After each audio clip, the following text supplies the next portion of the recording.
নমস্কাৰ আপোনালোক সকলোকে মোৰ প্ৰথমটো মিনি ভ্লগলৈ স্বাগতম জনাইছোঁ। আজি আমি বিহপুৰীয়াৰ পৰা ধুনাগুৰিলৈ বুলি ওলাই আহিছোঁ।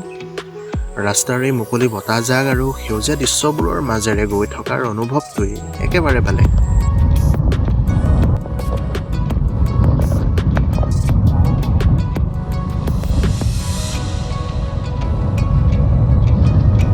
এয়া এইফালে নাহৰতি থানলৈ যায়।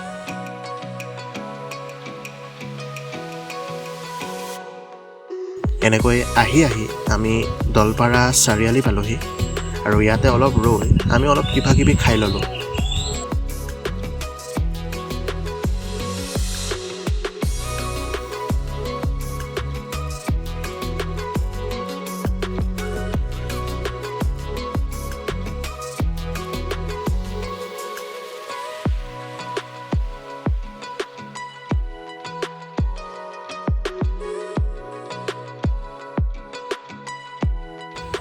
এয়া আমি আহি পালোহি সোৱণশিৰি নদীৰ ওপৰত নিৰ্মীয়মান অৱস্থাত থকা লখিমপুৰ ধুনাগুৰি মাজুলীৰ দলংখনৰ ওচৰত।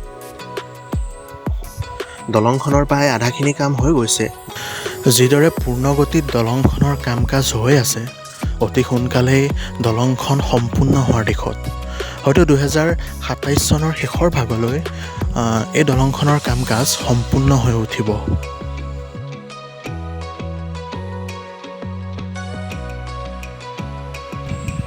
দলংখনৰ তলৰ পৰা ভিউটো চাওকচোন এবাৰ। সঁচাকৈ বহুত ধুনীয়া ন? নৈখন আৰু দলংখন একেলগে দেখিবলৈ ইমানেই ধুনীয়া লাগিছে যে ইয়ালৈ দলং চাবলৈ অহা সকলো মানুহে একপি ফটো নুঠাকৈ যোৱা নাই।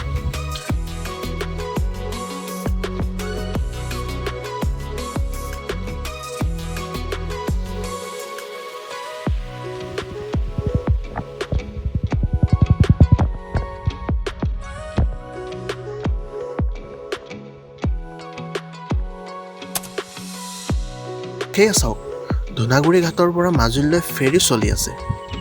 দলংখন সম্পূৰ্ণ হৈ গ'লে আৰু এই নাওযাত্ৰাই দিন কেৱল ইতিহাস হৈ ৰ'ব। ইয়াত ধুনাগুৰি ঘাটৰ পৰা মাজুলীলৈ যাবলৈ গাড়ী বাইকবোৰ নাৱত উঠাই আছে আৰু দুটামান দিনৰ পিছত মাজুলীলৈ আমি এই দলঙৰ ওপৰেৰে পাৰ হ'ম। বাৰু আজিৰ ভ্লগটো ইমানতে সামৰিছোঁ। মোৰ এই প্ৰথম মিনি ভ্লগটো চাই কেনে পালে কমেণ্টত জনাব দেই। ধন্যবাদ।